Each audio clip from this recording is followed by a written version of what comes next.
very good morning to all of our listeners. Welcome to today's episode of the Outfield Show Stream, where all the cricket is condensed in a podcast and brought straight to you. Today is Saturday, which means it's News Day, and we'll bring to you all the exciting news from the world of cricket which you might have missed from the last week. If you enjoy listening to our show, do follow us on Instagram at the Outfield Show Stream and on YouTube at the Outfield Show. We're also available on the podcast channels on Spotify and Apple Podcasts by the name of the Outfield Show Stream. Enjoy today's episode of Saturday News.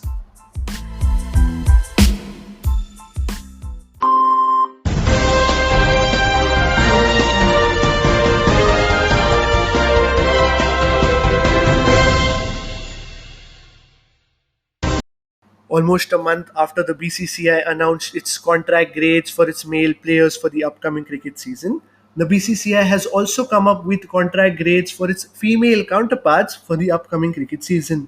For grade A, which earns a salary tag of 50 lakh rupees, only three players made the cut, namely the captain Harmanpreet Kaur, Smriti Mandana, and Poonam Yadav.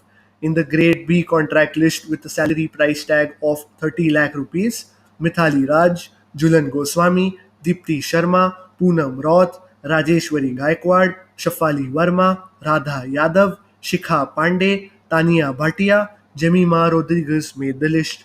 In the grade C contract list with a salary tag of 10 lakh rupees, Manshi Joshi, Arundhati Reddy, Pooja Vastrakar, Harleen Diol, Priya Punya, and Richa Ghosh made the cut.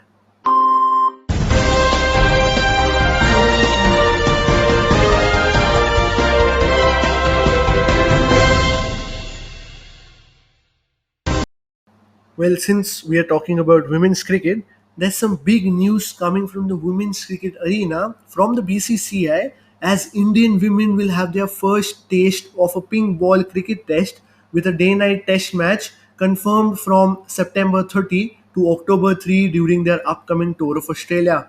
India will become the only thirds women team to make their day-night test debut after Australia and England, who were involved in the pink ball Ashes game in 2017. According to their bumper summer schedule announced on Wednesday, the May 19th, Cricket Australia has now released the fixtures for the multi-format series against India, also comprising of 3 ODIs and 3 T20s with a one-off test which will be played at the Waka in Perth, which will be the pink ball test and the first for India.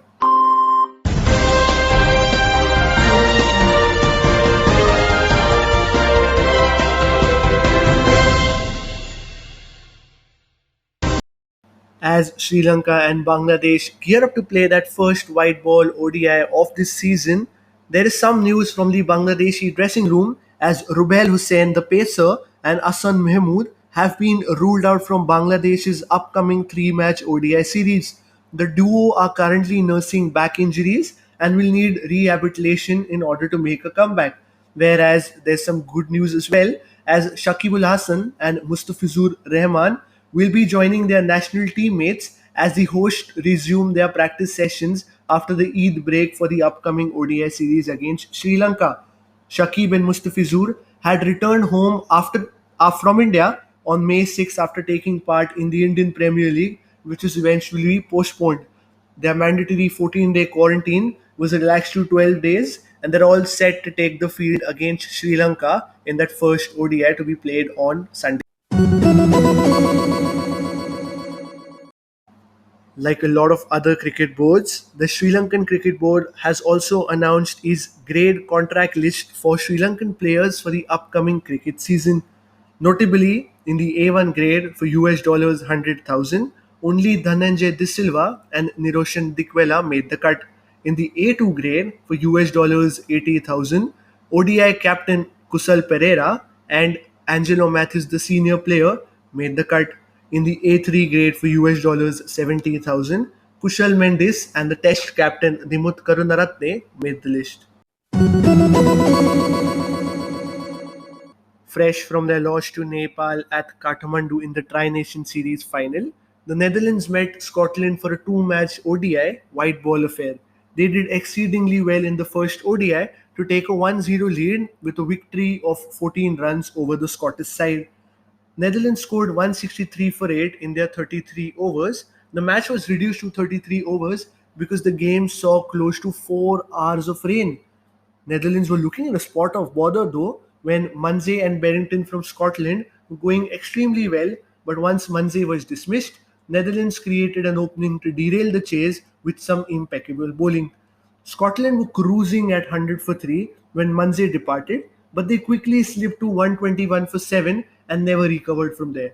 Earlier, Max Ododd played a stellar role with the bat to score an imperious 82 and single-handedly put the team in orange on track for a respectable total.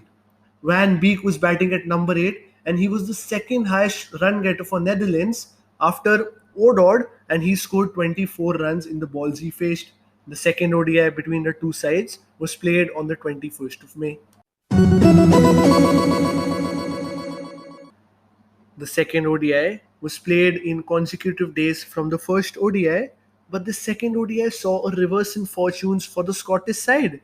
The team Netherlands didn't look at their best coming from a fresh win as they folded for 171 runs in the 48.4 overs they batted. Only Myberg, who scored 40 in 69, and Scott Edwards, who scored 56 in 67, could make notable contributions with the bat. But with the ball for Scotland, it was the young Evans who took 5 wickets for 43 runs in his 9.4 overs. The Scottish side seemed it was like a walk in the park as they made 172 for 4 in just 42.1 overs. Munze continued his good form and made 79 in 100 balls, and Dylan Budge scored 40 of 47. With the ball, there was no star performers, but Kingma took 2 for 23 in the 8 overs he bowled. Netherlands and Scotland squared the series 1-1.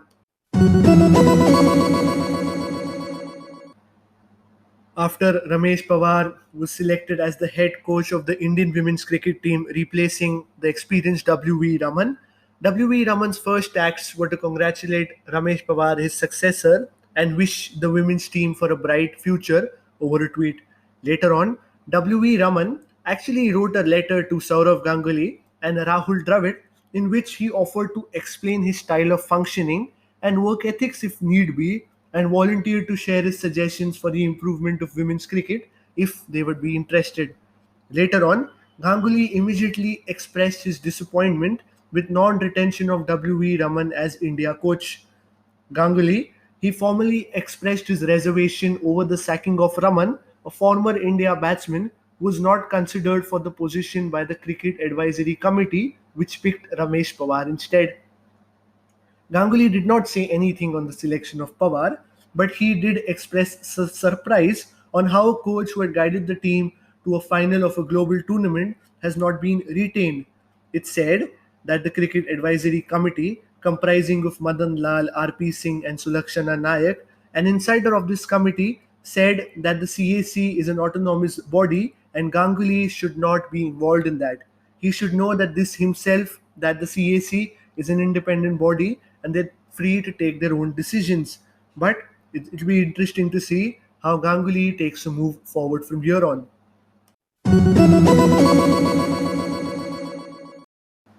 After speculative reports of the BCCI sending an informal request to the English Cricket Board to reschedule the 5-match Test series to be played between India and England after the World Test Championship, the ECB has categorically denied receiving a request from the BCCI to tweak the schedule of the 5-Test series to be played between August and September. The ECB has said the 5-Test series will go ahead as planned. However, if the BCCI does make such a request after the meeting with ICC on June 1, it will put ECB in a tricky position and they'll be stuck between the rock to maintain good relations with the world's most powerful cricket board and be flexible and helpful given the times, and also they'll be in a hard place of not impacting their own carefully planned domestic schedule. However, the ECB is expected to hold their ground in the meeting.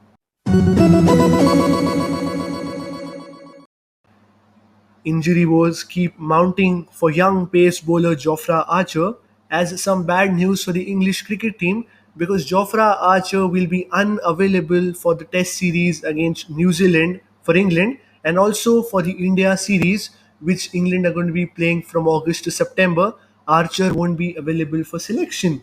Jofra Archer missed the IPL due to an injury in his right elbow, but he made a comeback after he bowled a few overs for Sussex in the county championship last week, only for the elbow injury to flare up in the second innings. He did not bowl on the final 2 days of the game and was subsequently ruled out from the two test series against New Zealand. He's been reviewed by a medical consultant in respect to his right elbow soreness, and he will now proceed to a surgery. It seems as if there's going to be cricket action through this year, as the world's most prestigious test series is going to take place from December 8th, and Gaba is going to be hosting that opener.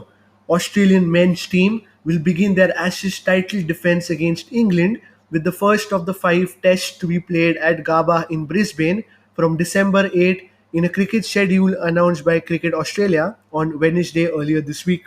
The national women's team too will begin their quest for a third consecutive defense of the trophy in a cross-format series beginning with a one-off tests at the Manuka Oval in the Australian capital from January 27.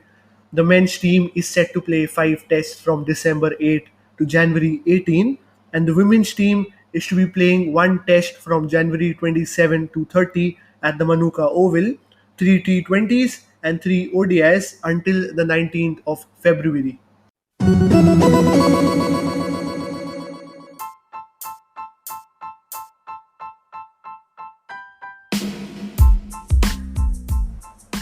Thank you for tuning in to another episode of Saturday News. We hope you enjoyed listening to today's episode, and if you did, do leave us a rating on Apple Podcasts and Spotify and let us know what you want to hear from us in the near future. Also, follow the links in the description below to our Instagram and YouTube pages. Otherwise, let's see you on Tuesday for an episode of Triumphant Tuesday. Until then, stay safe, take care, and see you.